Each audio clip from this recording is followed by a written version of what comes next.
хүүхдүүдээ, бид нар та нарын найз супер бааtruуд байна. Та нар бидний 3 хүчийг мэдэх үү? Үүнийг одоо би та нарт хэлж өгнө. 1-дүгээрт гараа угаахдаа усаа хэмнэж их дэлхийгээ хайрлана. 2-дугаарт гараа дарааллын дагуу угаана.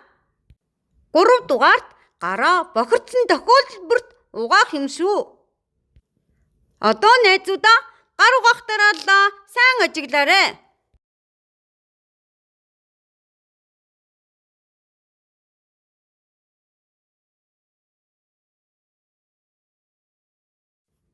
Найзуудаа, та нар супер бааtruудын 3 хүч чадлыг мэдэж авлаа.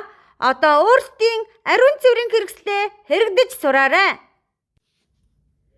Гэр бүлийн гишүүн бүр өөрийнхөө саванг хэрэглэж хэвшээрэй. Хүүхдүүдээ, өөрийнхөө савангаа сонгоод аваарай. Чиний саван хаана вэ?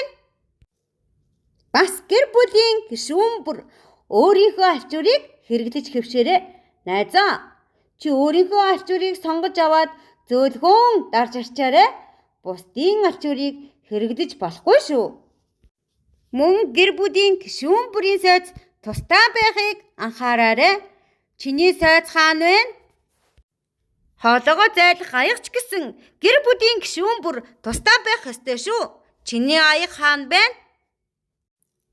Анхаарч сонссон найзуудаа баярлалаа.